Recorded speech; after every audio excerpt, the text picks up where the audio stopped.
حکومەتی هەرێمی کوردستان پرۆژەی هەرسێ ئەنجومەنی پارێزگای هەولێر و سلێمانی و دۆکی ڕەت کردەوە لە کاتێکدا فەرمانبەران هیچ ئومێدێکیان نییە بۆ گەڕانەوەی پاشەکەوتی موچەکانیان وا وێناین دەکەن پاشەکەوتی موچەکانیان لە ناو قورگی شێردایە.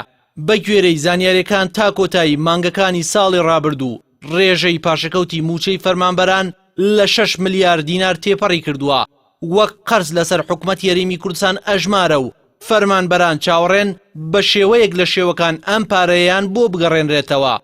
بەڵام پێچەوانەی وتەی بەرپرسانی حکومەت کە باسی ئەوەیان دەکرد پاشەکەوتی موچەی فەرمانبەران نافەوتێت حکومەت چەندین هەنگاوی ناوە کە گومانی ئەوەی هێناوەتە ئاراوە ئەم پاشەکەوتە دەفەوتێت. یەکەم حکومەتی هەرێمی کوردستان لە یەکەم هەنگاودا ئەم پاشەکەوتەی وەکو حسابی ئەمانەت ئەژمار کردووە کە بەپێی زانستی ژمێریاری دەبوو بە قەیدێکی جیاوازی ژمێریاری ئەو پاشەکەوتە هەڵبگیرێت. بەڵام هەر لە سەرەتاوە ئەم کارەی نەکرد بەوەش خاصیەتی ژمێریاری و یاسایی لە سیستەمی پاشەکەوت کردەوە.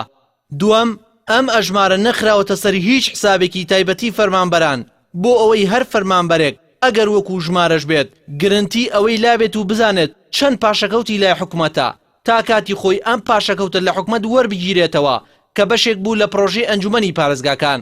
بە گوێرەی زانیاریەکان هاوکاتی هەموو ئەو هەنگاوانە ئێستا حکومەت یاریمی کوردستان بە قەیدێکی حسابی لە کۆتایی ساڵی 2016دا حسابی پاشەکەوتی موچەی فەرمانبەرانی سفر کردووەتەوە و هۆکارەکەشی نەزانراوە.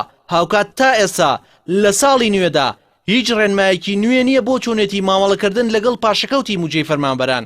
هەموو ئەم هەنگاوانەی حکومەت ناوێتی بە ئاراستەی سفرکردنەوەی حسابی پاشەکەوتی موچەی فەرمانبەران لە کاتێکدایە حکومەت هیچ هەنگاوێکی نەناوە بە ئاراستی نیازپاکی پێدانی دڵنیایی بە فەرمانبەران تاوەکو پاشەکەوتەکانیان نەفەوتێت. هاوکات دیاریش نییە گۆڕانکاری چۆن لە پاشەکەوتی موچەی فەرمانبەران دەکرێت بۆ ساڵی 2017. بەڕای شارەزایانی ئابووری هیچ ئەگەرێکی دڵنیاکەرەوەی یاسایی و ژمێریاری نییە ڕێگر بێت لە بەردەم حکومەتی هەرێمی کوردستان تاوەکو پاشەکەوتی موچەی فەرمانبەران نەداتەوە.